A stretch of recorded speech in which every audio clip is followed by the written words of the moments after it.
오늘은 1517년에 마틴 루터가 10월 31일에 신앙 개혁을 위해서 종교 개혁을 일으킨 지 약 508년이 지난 해입니다.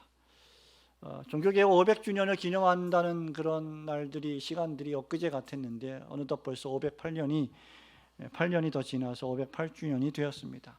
오늘 이 아침에 우리는 유명한 이 히브리서 12장의 말씀과 웨스트민스터 신앙고백서, 우리 장로교 신앙고백의 표준 문서인 웨스트민스터 신앙고백서 제14장 1, 2, 3항을 세 항밖에 없는데요, 1, 2, 3항을 중심으로 구원하는 믿음이 무엇인가, 믿음이 무엇인가, 그 믿음에 대해서 하나님 말씀의 가르침을 받고자 합니다.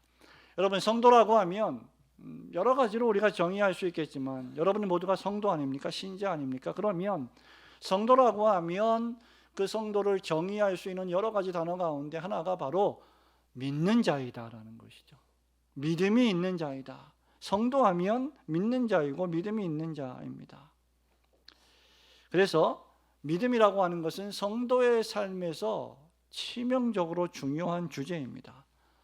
여러분들이 믿음에 대한 올바른 관점을 가질 때 여러분 자신의 구원관이 분명해지고 여러분의 신앙생활과 교회 생활에 활력이 넘칠 것입니다.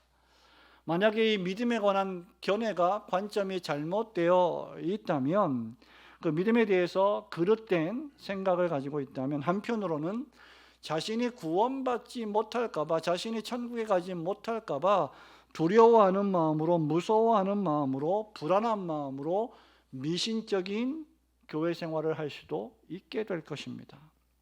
또한 다른 한편으로는 이미 나는 구원받았기 때문에, 믿음으로 한 번 구원받았기 때문에 이제 더 이상 어떤 신앙적인 노력을 하지 않아도 된다라고 하는 게으름과 나태에 빠질 수도 있을 것입니다. 전자를 우리는 율법주의나 기복주의 또는 미신적 신앙이라고 부를 수 있다면, 후자는 율법 폐기론주의나 운명론적 신앙이라고 할 수 있을 것입니다. 성경은 이 두 가지 모두를 다 배격하고 있습니다.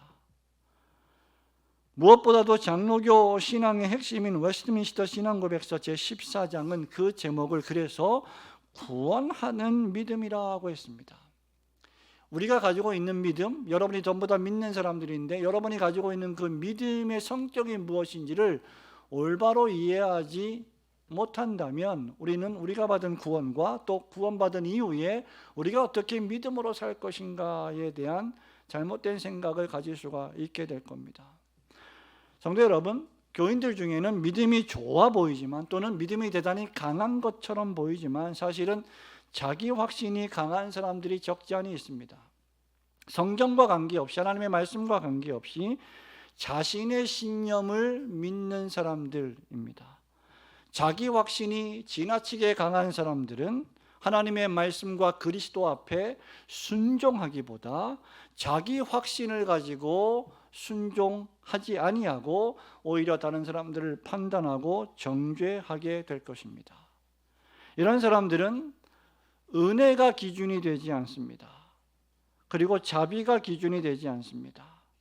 그들에게는 자신들의 신념과 자신들의 생각으로 굳어진 마음이 잣대가 되고 표준이 됩니다.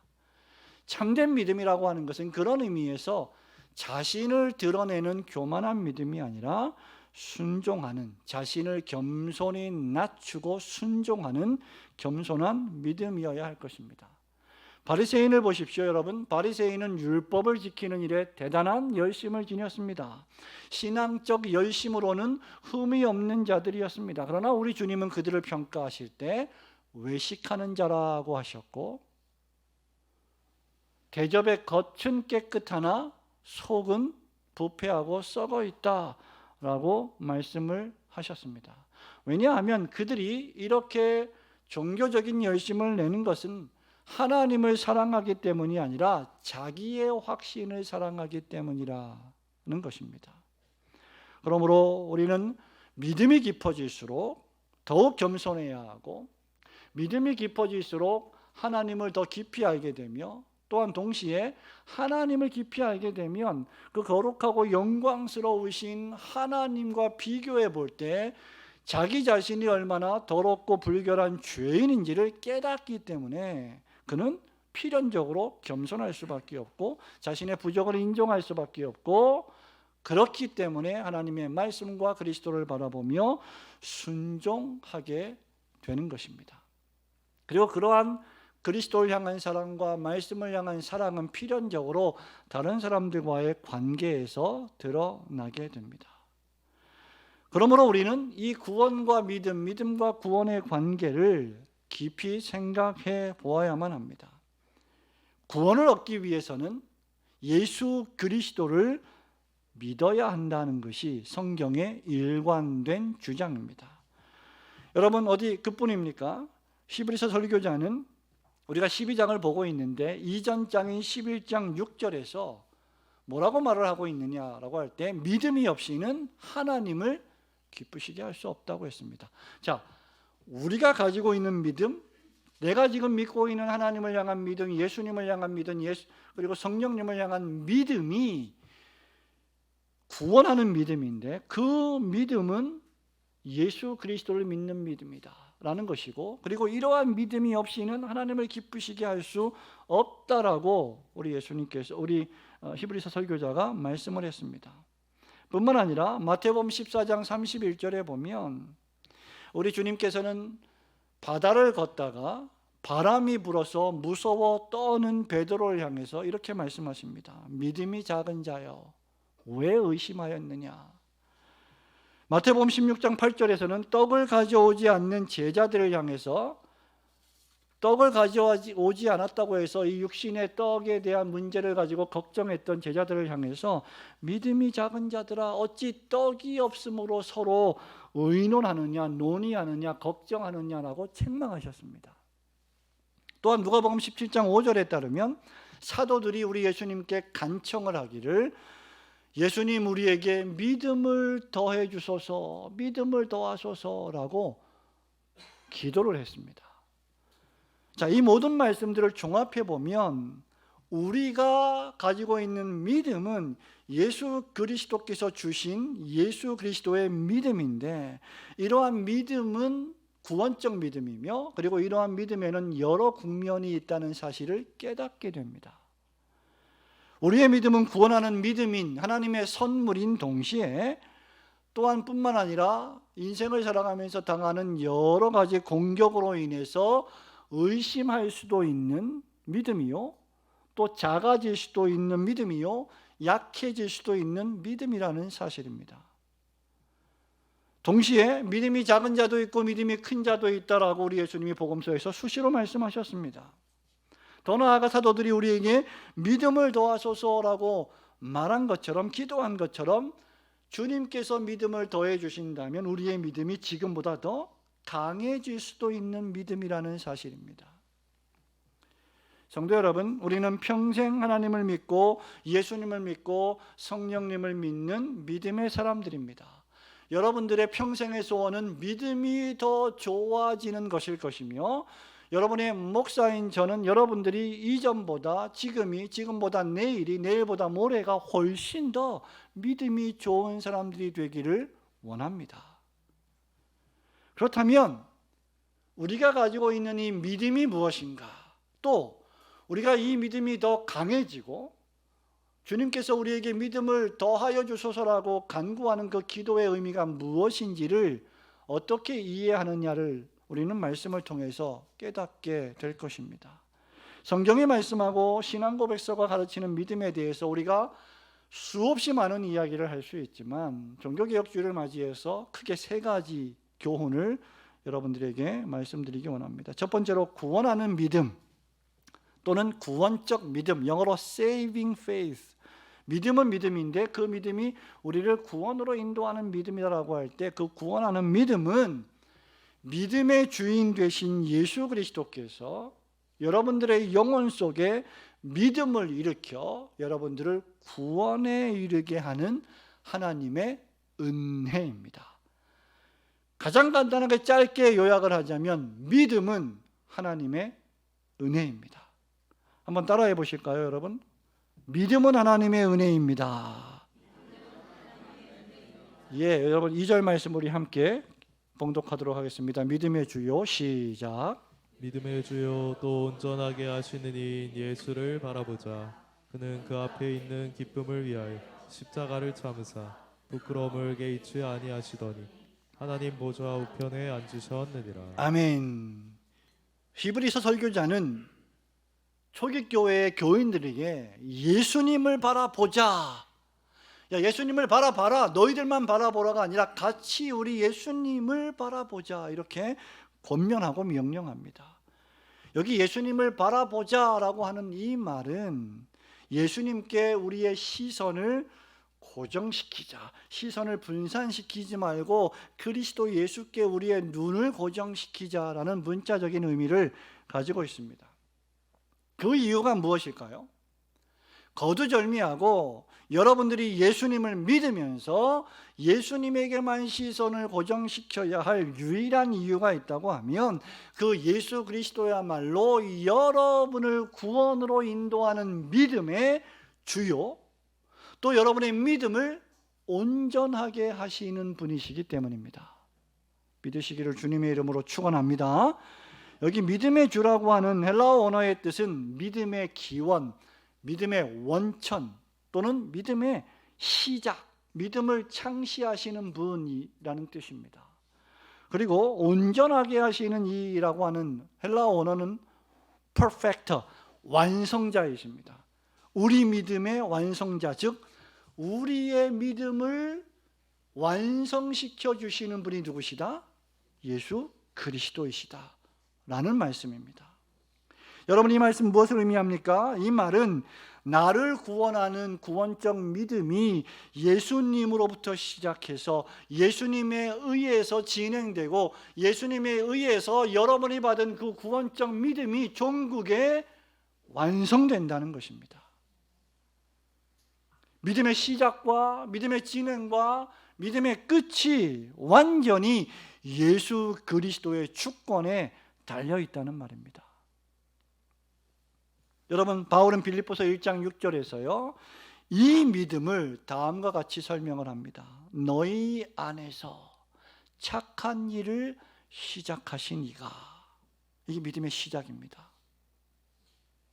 그리스도 예수의 날까지 이루실 줄을, 성취하실 줄을, 완성하실 줄을 우리는 확신하노라. 이게 믿음이에요. 처음부터 끝까지 우리 주 예수 그리스도께서 우리 영혼 안에서 말씀의 씨앗을 뿌려서 우리가 죄인임을 깨닫게 하고 그 죄를 회개하고 예수님을 영접하지 아니하면 지옥으로 떨어질 것을 이해하고 그 예수 그리스도를 환영하고 영접하며 받아들이게 하는 것이 바로 믿음이라는 것입니다. 그리고 그렇게 믿을 때 우리 예수님께서 그 믿음을 끝까지 지켜주신다는 것이죠. 한마디로 내 믿음은 주님의 것이라는 것입니다.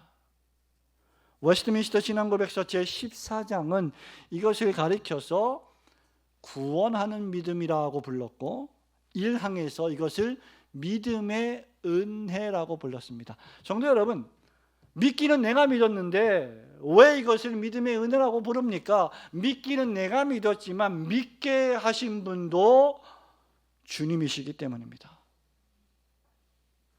믿음의 공로성을 완전히 배제하는 것입니다. 신앙고백서 14장 1항은 믿음에 대해서 이렇게 말합니다. 택자들이 그들의 영혼을 구원에 이르게 하는 일을 가능하게 하는 이 믿음의 은혜는 그들 마음속에서 일하시는 성령님의 사역이며 통상적으로 말씀의 사역을 통해 발생하고 말씀과 성례의 시행과 기도로 말미암아 증가되고 강화될 수 있습니다. 그러므로 우리 믿음의 시작은 주님이 하시고 우리 믿음의 마지막은 내가 마치는 것이 아닙니다. 여러분, 그것은 역사적으로 신학적으로 교회사를 볼 때 신율법주의 또는 신복음주의라고 일컬어지는 교리입니다. 이단적 교리입니다. 잘못된 사상입니다. 쉽게 말하면 이렇습니다. 자, 예수님이 날 위해서 십자가에 피 흘려 돌아가심으로 구원의 가능성을 열어주셨다. 이제 내가 믿고 내가 열심히 선행을 해서 내가 선을 추구해서 거룩한 삶을 살아서 경건하게 살아서 율법을 지켜서 예수님이 이루어 놓으신 그 구원을 내 삶 속에서 성취하자. 이것이 신율법주의입니다. 이것이 신복음주의입니다. 전혀 그렇지 않습니다. 구원은 철저하게 주님께서 시작하시고 주님께서 완성하십니다. 여러분이 도대체 어떤 배짱으로, 어떤 능력으로, 어떤 자신감으로 여러분의 믿음을 온전히 지킬 수 있다고 확신하십니까? 여러분의 내일이 여러분의 오늘보다 더 거룩하고 경건할 수 있다고 과연 자신할 수 있는 죄인이 누가 있겠습니까? 결코 그렇지 않습니다. 바울은 로마서 3장 20절에서 그러므로 율법의 행위로 그의 앞에 의롭다 하심을 얻을 육체가 없나니 율법으로는 죄를 깨달음이니라 라고 했습니다. 여러분, 율법을 지키는 사람이 거룩하고 경건한 것처럼 보이죠? 그렇지 않습니다. 율법을 지키는 사람들은 겸손함을 배우는 겁니다. 왜? 율법을 지키면 지킬수록 그 율법을 통해서 내가 얼마나 죄인인지를 발견하기 때문입니다. 그래서 그 율법의 목적은 우리의 죄를 깨닫고 우리의 무능을 깨닫고 우리의 열심과 노력을 통해서도 더욱 거룩해지지 못하는 나를 발견하고 처참하게 절망해서 그리스도께로 우리를 인도하게 해주는 초등교사의 역할을 하는 것입니다. 물론 우리가 신앙생활을 할 때는 마치 내가 열심히 하지 않으면, 내가 봉사를 죽기까지 충성하지 않으면, 내가 직분과 사명을 최대한 부지런히 게으르지 않게 감당하지 않으면 그렇게 잃어버릴 듯이 우리는 치열하게 신앙생활하고 봉사하고 섬겨야 합니다. 그래서 신약 성경에서 여러분 게으르지 말라고 얼마나 많이 우리에게 명령합니까? 부지런히 열심을 품고 주님을 섬기라고, 선을 행하라고 얼마나 많이 권면을 합니까? 그러나 마지막 날에 우리가 주님 앞에 설 때 우리가 내세울 의의는 단 하나, 예수 그리스도의 십자가 의밖에 없어야 됩니다. 우리가 봉사하고 섬길 때도 역시 마치 내가 봉사하고 섬기지 않으면, 열심히 섬기지 않으면 구원을 잃어버릴 것처럼 강력하게 최선을 다해서 섬겨야 하지만, 하나님 앞에 설 때는 역시 우리 주님의 십자가만을 의지하고 앞세우는 성도들이 되어야 할 것입니다.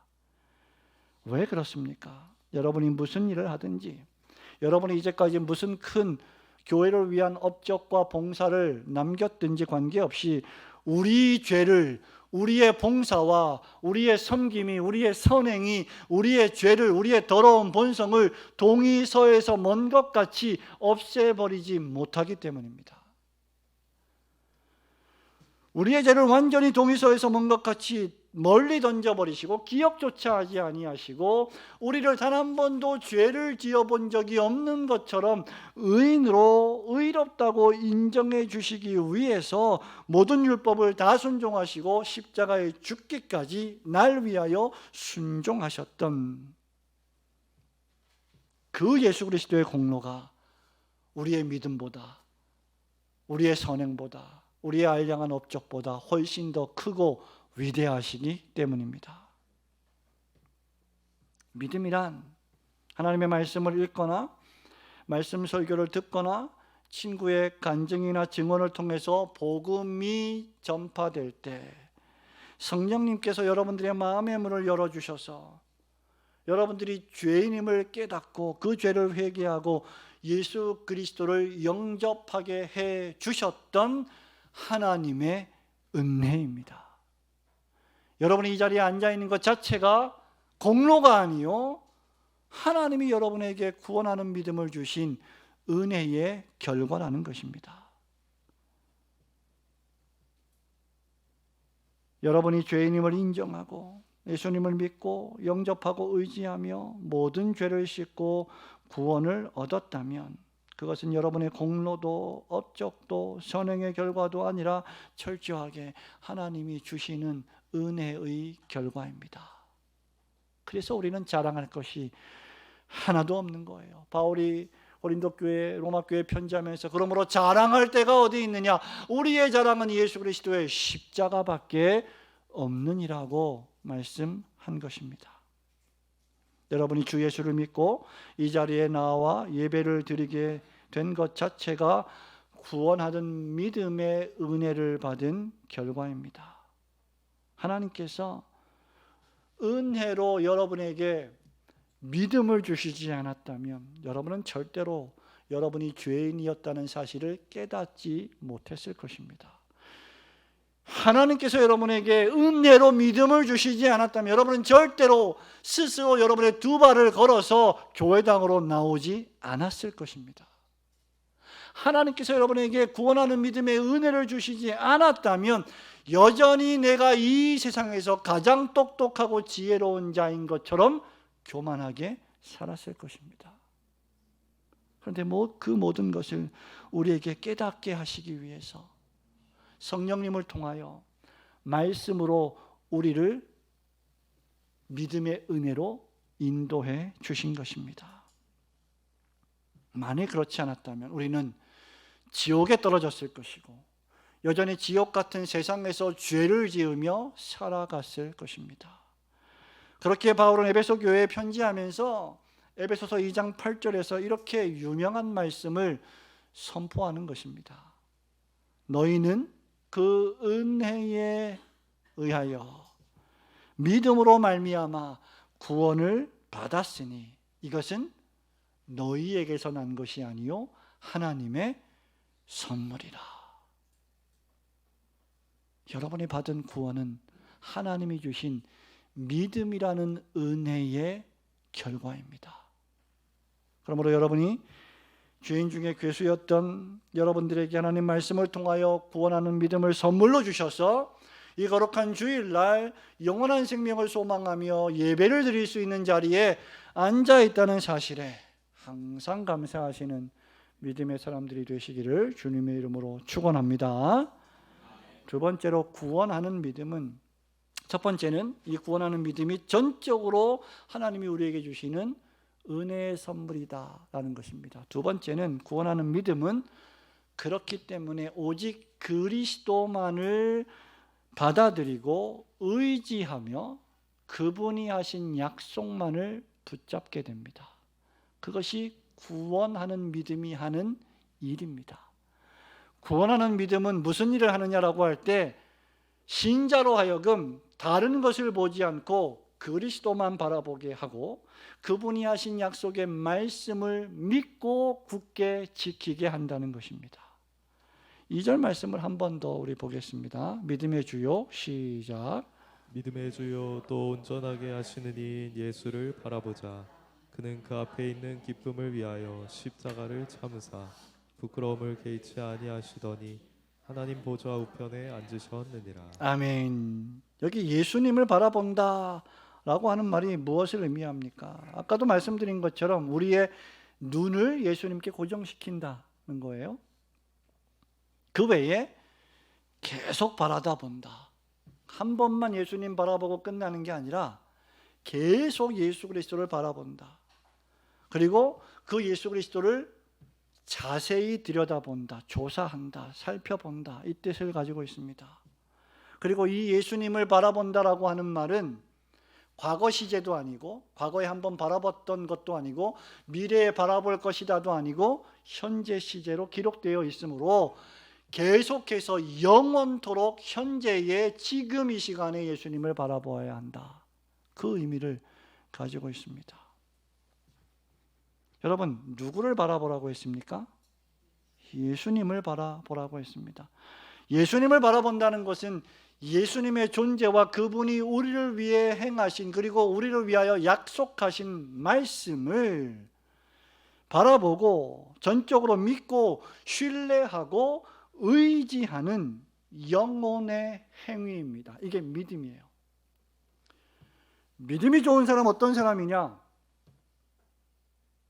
교회 일에 아주 열심히 있는 사람, 엄청나게 많은 일들을 행하는 사람, 모든 교회 행사에 다 참석하는 사람, 헌금을 많이 하는 사람, 우리 여러 가지로 교회에 정말 모든 일에 전적으로 헌신하는 사람들을 믿음이 좋은 사람이라고 할 수 있을 것입니다. 그러나 그렇게 하면서도 믿음이 좋지 않을 수 있습니다. 왜냐하면 그리스도를 바라보는 믿음으로 하지 않고 자신의 율법적 행위에 의를 자랑하기 위해서, 또는 자신의 양심의 만족을 위해서, 자신의 종교성을 성취하기 위해서 그렇게 하는 사람들도 많이 있기 때문입니다.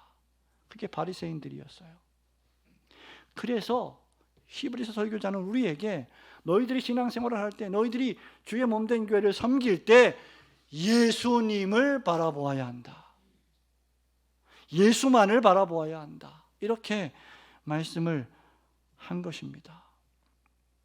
여러분, 이 예수님이 누구십니까? 이 예수님은 로마서 말씀과 히브리서 11장 1절의 말씀에 따르면 구약의 선지자들을 통해 예언되었고 신약의 사도들을 통하여 증거된 분으로서 성경대로 이 세상에 오셨고 사셨으며 우리를 위하여 십자가에서 피 흘려 돌아가신 그 분을 성경대로 믿는 것을 의미합니다. 그것이 예수님을 바라보는 것입니다. 그리고 이제 부활승천하 하나님 보좌 우편에서 우리를 위하여 기도하시다가 우리를 위하여 집을 예비하시고 다시 오시겠다고 약속해 주신 그 약속을 의지하는 것이 바로 믿음입니다. 전부 다 예수 그리스도를 바라보는 것과 관계되어 있습니다. 그래서 히브리서는 11장 1절에서 믿음은 바라는 것들의 실상이요 보지 못하는 것들의 증거라고 정의했고, 창세기부터 시작된 믿음의 영웅들을 나열하기 시작합니다. 그리고 11장 6절에서 믿음이 없이는 하나님을 기쁘시게 하지 못한다고 했고, 하나님께 나아가는 자는, 즉 하나님 앞에 예배하러 나아오는 자는 반드시 하나님이 계신 것과 하나님을 찾는 자들에게, 즉 하나님을 믿고 의지하고 그리스도를 바라보는 자들에게 상 주시는 이심을 믿어야 할지니라고 했습니다. 처음부터 끝까지 신자는 믿음의 사람이에요. 믿음이 관계하지 않는 우리의 삶의 국면은 단 1분 1초도 존재하지 않습니다. 우리가 살며 기도하는 모든 것들이 그리스도를 바라보는 믿음의 삶입니다. 우리의 믿음의 대상은 성경이 예언하고 약속하신 메시아 주 예수 그리스도이십니다. 그러므로 참된 믿음은 언제나 성경대로 오시고 성경대로 사시고 성경의 예언대로 죽으신 예수님을 바라보게 합니다. 그리고 그 예수님을 믿고 그분을 의지하고 그분 안에서 참되게 안식하는 것이고 그리스도 그분만 소망하는 것입니다. 다시 신앙고백서 14장 구원하는 믿음에 관하여 제2항의 마지막은 이렇게 고백을 합니다. 구원적 믿음의 주요 행위들은 은혜 언약의 효력으로 말미암아 칭의와 성화와 영원한 생명을 위해 오직 그리스도만을 영접하고 받아들이고 의지하는 것에 있습니다. 여러분, 바로 이것입니다. 누가 믿음이 좋은 성도일까? 자신의 구원, 자신의 죄 용서와 자신의 의롭게 됨과 자신의 거룩과 경건과 성화, 그리고 자신의 받을 영원한 생명의 천국, 그때까지 이 지상교회에서 섬기고 봉사하는 모든 섬김과 봉사가 전부 다 주 예수 그리스도를 받아들이고 영접하고 그분을 의지하는 믿음에 달려있다는 사실입니다. 이것이 바로 구원하는 믿음을 받은 사람의 특징입니다. 이 말은 우리 마음이 오직 그리스도 그분께만 고정되어 있어야 함을 뜻합니다. 나에게 집중되었던 시선을 그리스도에게로, 다른 사람에게 집중되어 있던 시선을 그리스도에게로, 세상에 몰입되어 있던 나의 시선을 그리스도에게로 향하는 것이 구원하는 믿음의 참된 결과입니다. 시편 121편에서 시인은 내가 산을 향하여 눈을 들리라 나의 도움이 어디서 올까라고 묻고 나의 도움은 천지를 지으신 여호와에게서로다 라고 고백합니다. 마찬가지로 우리 역시 그렇게 노래해야 합니다. 여러분의 삶 속에서 어떤 일들을 만나든지 간에 내가 산을 향하여 눈을 들리라 나의 도움이 어디서 올까? 나의 도움은 날 위해 십자가에서 보혈을 흘려주신 그리스도 예수에게서로다. 이 고백이 여러분의 마지막 호흡의 순간까지 계속되어야 합니다. 예수님을 믿는다고 하면서 여전히 내 지식으로, 내 생각으로, 내 신념으로, 내 힘으로 살아가려 하는 것은 여전히 아직 참되게 예수님을 믿지 않는 것입니다. 여러분 잘 생각해 보십시오. 젊을 때는 베드로가 자기 마음대로 행하여 다녔습니다. 절대로 주님에게 이러한 일이 일어나지 않을 것입니다. 내가 주님을 지켜드리겠습니다. 호언장담했습니다. 그런 베드로가 3번씩이나 주님을 부인했습니다. 여러분 젊을 때는 힘이 있을 때는 돈이 있을 때는 혈기가 있을 때는 내 힘으로 다 될 것 같습니다. 그러나 여러분 죽음의 순간을 맞이하는 마지막 임종의 순간에 질병을 얻어서 고통을 당하는 가운데 아무 소망할 것이 없는 그 순간에 그가 그 가련한 영혼이 의지할 것은 무엇이란 말입니까? 아무것도 없습니다.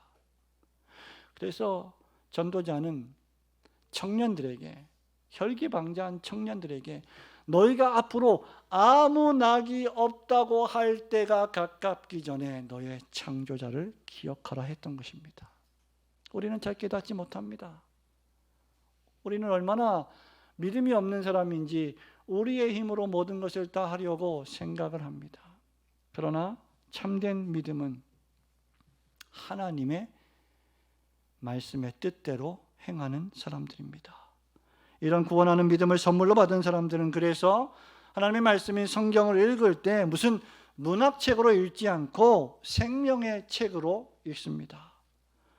그렇기 때문에 신앙고백서 14장 2항이 말하고 있듯이 이런 구원하는 믿음을 얻은 신자는 하나님의 명령에는 순종하고 하나님의 이 성경 속에서 하나님이 지키라고 명령하신 것에는 토달지 않고 순종하고 그리고 경고하는 말씀에는 두려워 떨며 이 세상에서의 생명과 오는 세상에서의 생명을 위하여 하나님의 약속들을 붙잡는 것입니다. 이것이 예수님을 바라본다는 뜻의 의미입니다. 왜냐하면 구원하는 믿음을 얻은 성도는 그 믿음을 주신 주 예수 그리스도를 뜨겁게 사랑하고 그 사랑 때문에 다른 사람들의 영혼도 사랑하며 그들에게 복음을 전할 것이기 때문입니다. 그러므로 우리를 죄와 사망의 비참에서 구원하여 주시고 우리를 의롭다고 칭하여 주신 그리스도 예수만 의지하시고 그분만 바라보시며 신앙생활하시는 성도들이 되시기를 주님의 이름으로 축원합니다. 마지막으로 구원하는 믿음은 제가 좀 강조하고자 하는 부분인데요. 바로 우리의 믿음이 여러 가지 공격을 받아서 약해질 수도 있습니다. 그러나 계속하여 자라가다가 마침내 승리하는 믿음이라는 사실입니다. 2절과 3절 말씀을 마지막으로 한 번 더 읽겠습니다. 믿음의 주요 시작. 믿음의 주요 또 온전하게 하시는 이인 예수를 바라보자. 그는 그 앞에 있는 기쁨을 위하여 십자가를 참으사 부끄러움을 개의치 아니하시더니 하나님 보좌 우편에 앉으셨느니라. 너희가 피곤하여 낙심하지 않기 위하여 죄인들이 같이 자기에게 거역한 일을 참으신 일을 생각하라. 아멘. 히브리서 설교자는 예수님이야말로 우리 신자들의 믿음의 경주, 믿음의 매일매일의 삶에 있어서 최고의 모범이시라고 말을 하고 있는 겁니다. 그 이유를 3절에 보면 예수님이 죄인들이 자기에게 거역한 일을 참으셨다라고 밝힙니다. 예수님은 하나님의 아들로 오셨음에도 불구하고 빛으로 오신 하나님의 아들을 유대인들이 영접하지 않았습니다. 거역했습니다. 배반했습니다. 그렇게 설교자는 이렇게 말도 안 되는 거역을 당하신 지상생애를 살아가면서 믿음의 삶을 살아가셨던 주님의 삶 속에서 말도 안 되는 배척과 거역을 당하셨던 예수님을 생각하라는 겁니다. 철저하게 처음부터 끝까지 전부 예수님이에요. 히브리서의 독자들도 많은 박해와 적대적 행위들의 직면에 있었기 때문입니다. 여러 이단 사설들이 교인들을 공격했고 하나님으로부터 떠나게 만들었고 모이기에 힘쓰는 일을 폐지하게 만드는 여러 사상들이 교회들을 공격했기 때문입니다. 그래서 3절에 보면 이렇게 말하죠. 너희가 뭐라고 말합니까? 피곤하여 낙심하지 않기 위하여. 이 말 무슨 말입니까, 여러분? 우리가 믿음의 경주를 달려갈 때 피곤할 때가 있다는 거예요. 낙심할 때가 있다는 겁니다. 우리 예수님이 어떠하셨습니까? 피곤하셨습니다. 줄이셨습니다. 목마르셨습니다. 분노하셨습니다. 절망하셨습니다. 아프셨습니다. 탄식하셨습니다. 그때 너희들이 피곤하여 낙심하지 않기 위하여 예수님을 생각하라 말하는 겁니다.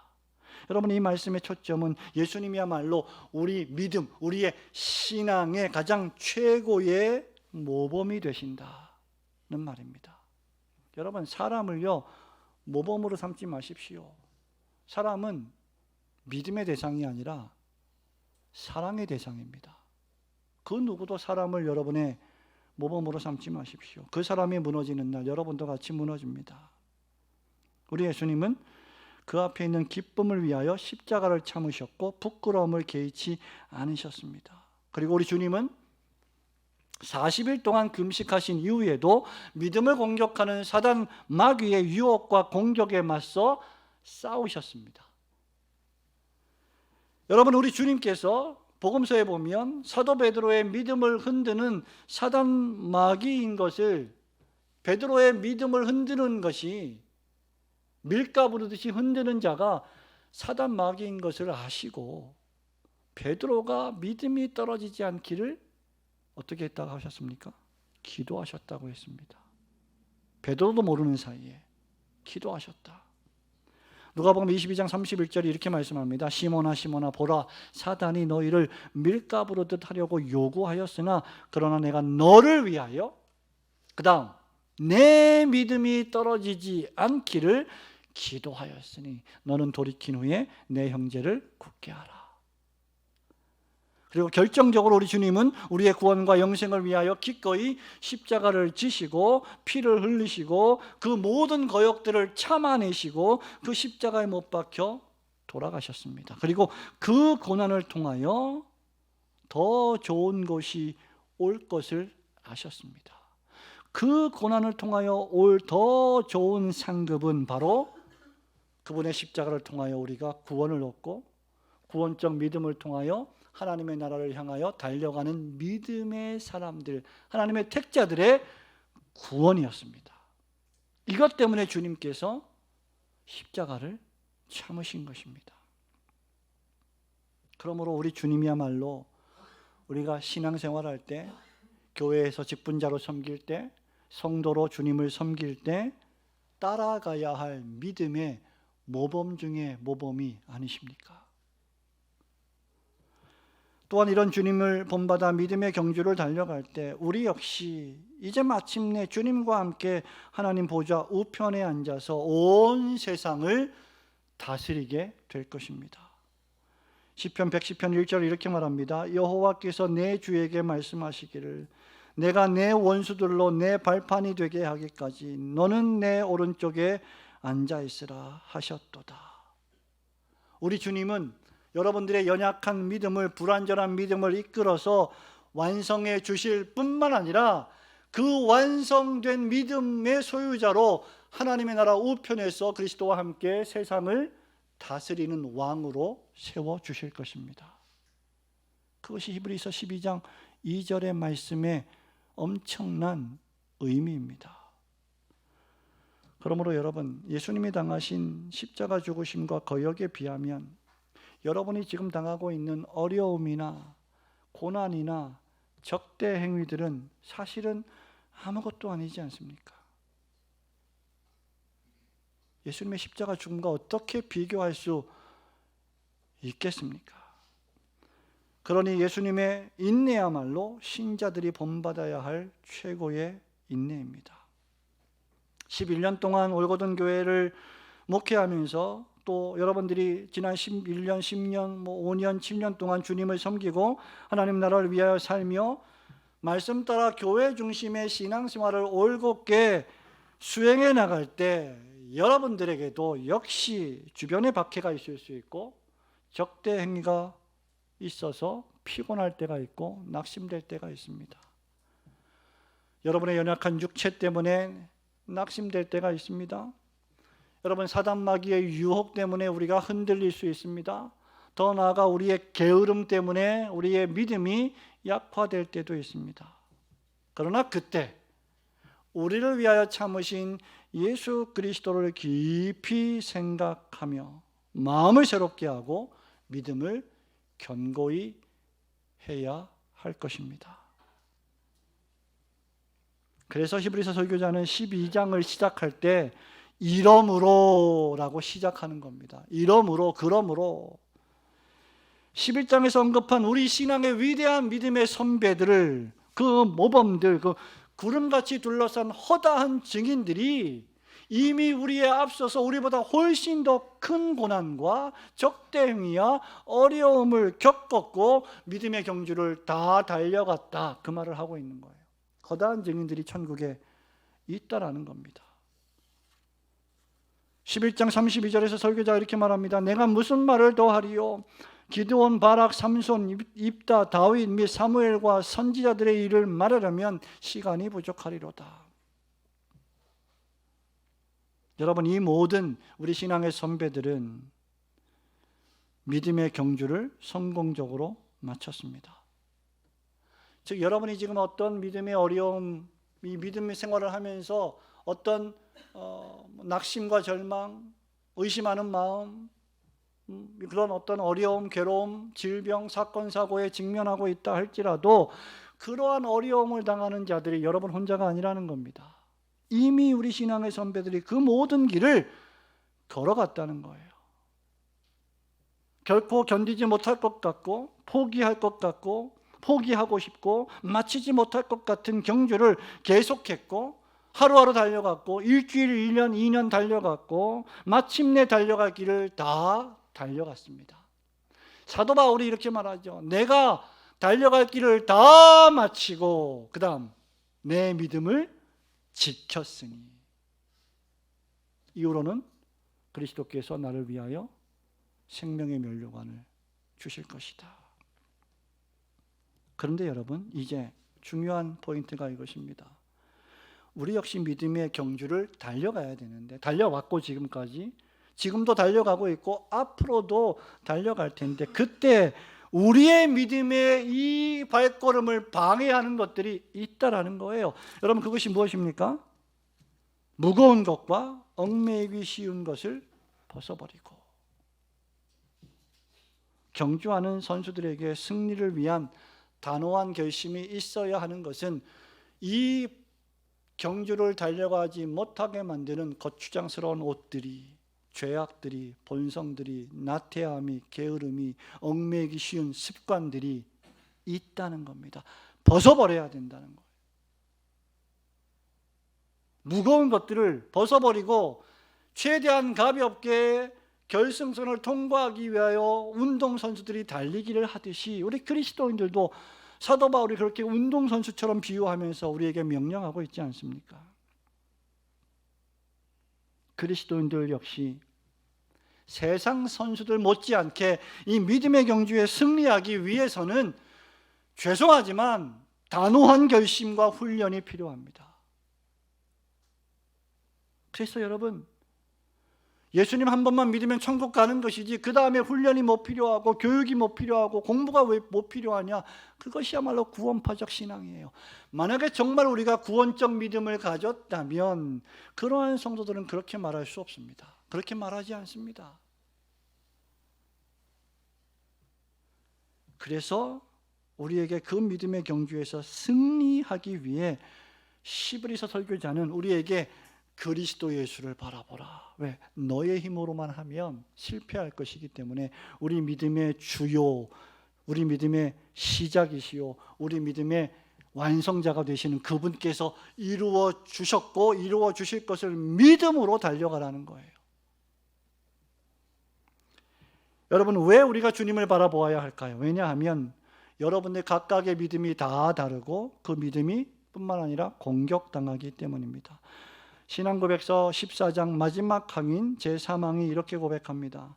이 믿음은, 구원하는 믿음부터 시작해서 말씀과 성례와 기도로 인해서 강화되고 더 증가될 수 있는 이 믿음은 정도에 따라서 다르며, 여러분 각자가 다 믿음의 정도가 다르다는 거죠. 또한 약하기도 한데, 믿음이 약한 사람들이 있다는 거예요. 종종 그래서 여러 방법으로 공격을 당하고 약해질 수 있지만 종국에는 승리합니다. 이렇게 고백을 하고 있어요.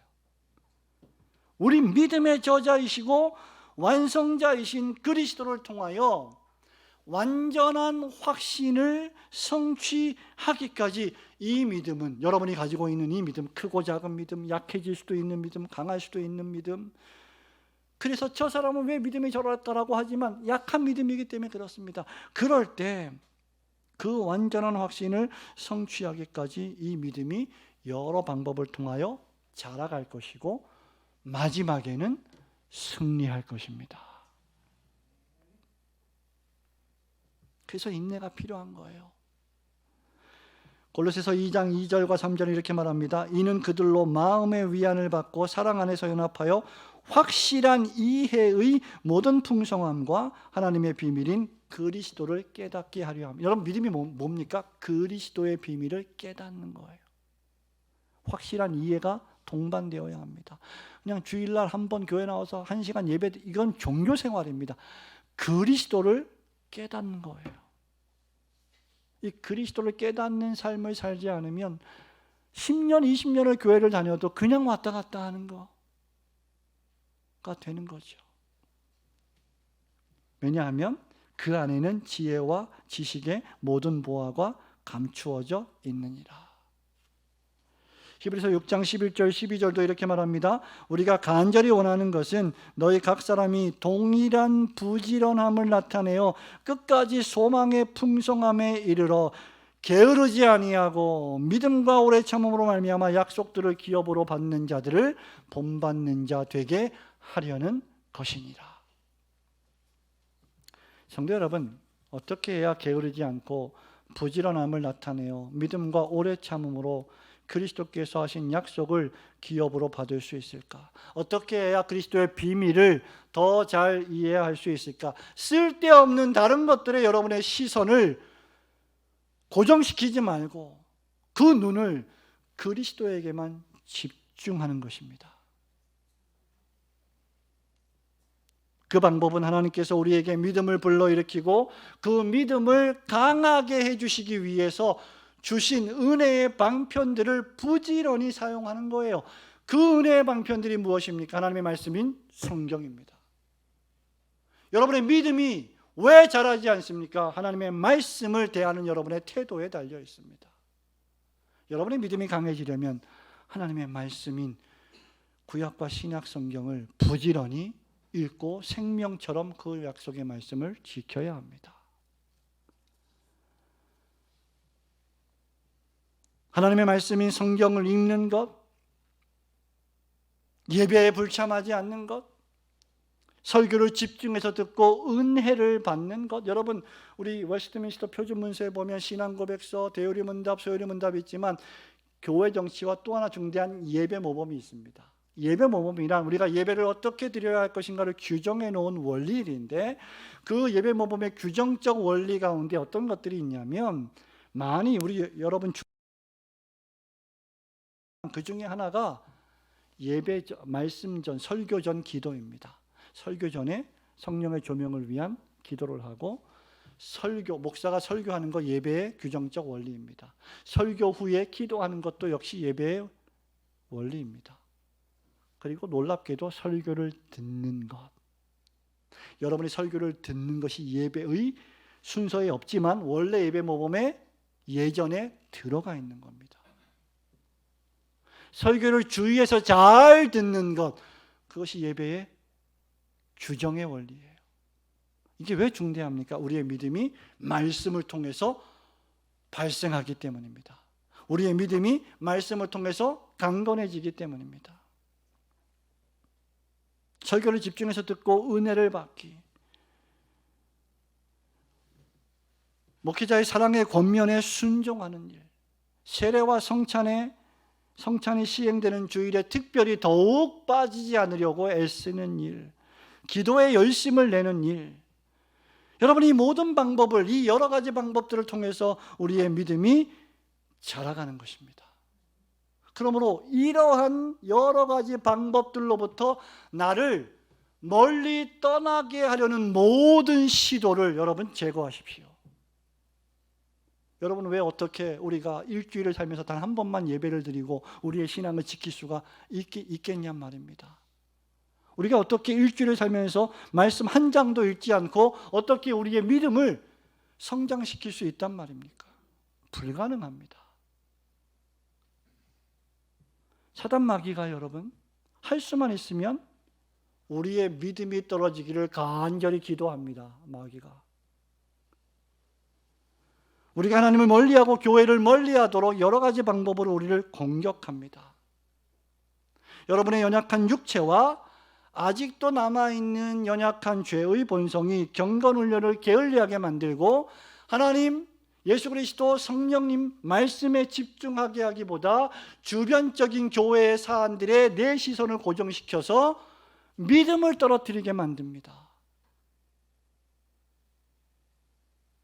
그러므로 그때마다 우리는 신앙고백서 14장 1항으로 다시 돌아가야 됩니다. 제일 마지막에 이 믿음은 말씀과 성례의 시행과 기도로 말미암아 우리 믿음이 증가되고 강화될 수 있다. 그럼 이 말은 우리가 말씀을 읽지 않고 말씀을 주위에서 듣지 않고 세례를 받을 때 그 세례를 통해서 받는 은혜를 묵상하지 않고 성찬을 먹고 마실 때 그 깊은 은혜를 받도록 기도하지 않고 또 매일매일의 삶 속에서 말씀을 붙들고 기도하는 삶을 살지 않는다면 우리의 믿음은 증가되기는커녕 감소될 것이고 우리의 믿음은 강화되기는커녕 약화될 것이고 그러면 의심과 불안이 올 것이고 점점 그리스도를, 교회를 떠나게 되는 일들이 벌어지게 된다는 것입니다.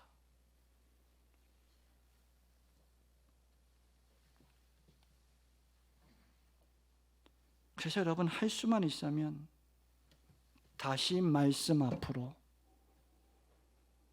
무릎을 꿇고 나오셔야 됩니다. 다시 성례 앞으로 나와야 됩니다. 다시 잃어버린 기도의 골방으로 들어가야 합니다. 하나님의 입에서 나오는 생명의 말씀으로 마귀의 유혹을 물리치고 사람이 떡으로만 살 것이 아니요 하나님의 입으로 나오는 말씀으로 살 것이라고 예수님이 말씀해 주셨는데 그 말씀으로 우리가 살지 않는다면 우리는 도대체 무엇으로 산다는 말입니까? 여러분이 평생 모은 돈이, 금괴가 여러분이 죽을 때 여러분의 영생을 보장합니까? 그렇지 못합니다. 금방입니다. 어떤 사람은 68세의 세상을 떠나고 어떤 사람은 80세의 세상을 떠나고 어떤 사람은 30세의 세상을 떠납니다. 우리가 경건훈련을 지금 당장 오늘 해야 할 이유가 여기에 있습니다. 바울이 디모데에게 편지하면서 디모데전서 4장 8절에서 육체의 연단은, 육체의 훈련은 약간의 유익이 있으나 경건은 범사에 유익하니 금생과 내생의 약속이 있느니라. 경건의 훈련은 지금 말씀드린 이 은혜의 방편들을 부지런히 사용해서 우리의 믿음을 증가시키고 강하게 만드는 이 훈련은 지금 이 땅을 여러분이 살아갈 때도 여러분을 강건하게 만들어 줄 것이고 하나님의 나라에 들어갈 때도 안전하게 들어가게 해 줄 것이라는 말입니다. 그리고 이 모든 일을 그리스도 예수께서 이루어 가신다는 것입니다. 그러므로 우리의 믿음이 공격을 받을 수 있기 때문에 여러분 깨어 정신을 차리고, 그냥 베드로가 괜히 한 말이 아니지 않습니까? 근신하라, 깨어라, 너희 대적 마귀가 우는 사자와 같이 두루다니며 삼킬 자를 찾나니 너희는 그 다음 믿음을 굳게 하여 저를 대적하라. 뭘로 우리가 믿음을 강하게 해서 대적하겠습니까? 말씀입니다. 설교입니다. 기도입니다. 세례와 성찬을 묵상하는 겁니다. 성도의 교제입니다. 그러므로 이 교제의 공동체에서 자꾸 떨어져 나가는 것은 우리의 믿음이 약화되는 지름길입니다. 성도 여러분, 우리의 믿음이 공격을 받을 수 있기 때문에 그런 공격을 넉넉히 물리치고 승리할 수 있도록 더욱 깨어 정신을 차리고 예배와 말씀과 기도 생활에 정진하시기를 주님의 이름으로 축원합니다. 사랑하는 우리 올고든 교회 성도 여러분, 11년을 우리가 살아왔습니다. 그렇다면 우리의 믿음도 11년만큼 성장해야 하지 않겠습니까? 비록 성경은 우리가 믿음의 성장과 발전을 위해서 부단히 애쓰고 부단히 노력하라고 촉구함에도 불구하고 우리의 믿음은 우리를 위해 기도하시고 중보하시는 주 예수 그리스도에 의하여 보호되고 마침내 승리한다는 사실을 분명히 합니다. 로마서 8장 34절에서 바울이 이렇게 노래합니다. 누가 정죄하리요? 죽으실 뿐 아니라 다시 살아나신 이는 그리스도 예수시니 그는 하나님 우편에 계신 자요 우리를 위하여 간구하시는 자시니라. 그나마 우리가 우리의 게으름에도 우리의 연약에도 우리의 불충에도 이 정도 신앙생활을 할 수 있게 된 것은 하나님 보좌 우편에서 우리를 위하여 중보하시는 그리스도의 기도 때문입니다. 뭘 우리가 자랑할 게 있겠습니까? 사단 마귀는 지금도 다른 사람이 아닌 여러분의 믿음을 약화시키기 위하여 의심의 불화살을 쏘아댑니다. 의심의 화살, 불신의 화살, 불평과 원망의 화살, 게으름과 나태의 화살, 짜증과 분노의 화살을 쏘아댑니다.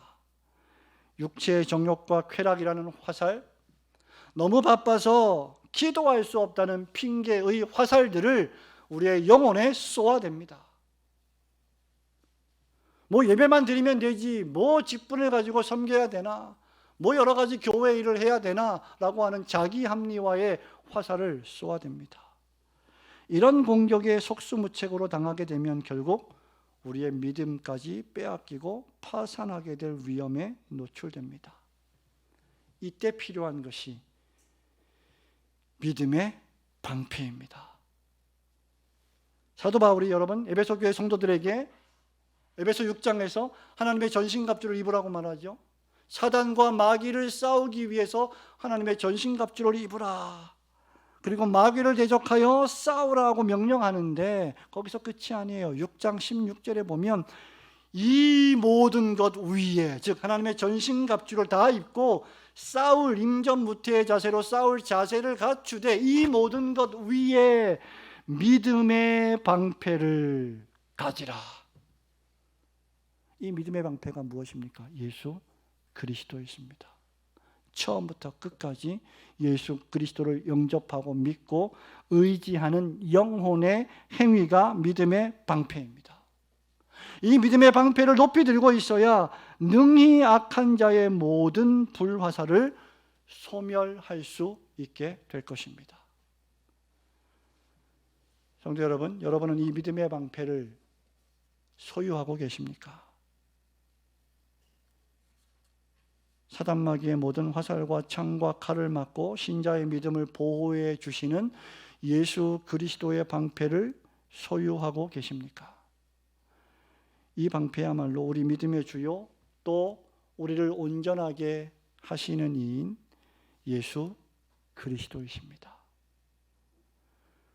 우리에게 구원적 믿음을 주시고 그 구원을 말씀과 기도로 계속 자라게 하시고 뿐만 아니라 마침내 승리하게 해 주시기 위해서 하나님 보좌 우편에서 여러분을 위하여 기도하고 계시는 그 주님을 항상 의지하시는 성도들이 되시기를 주님의 이름으로 축원합니다. 아멘.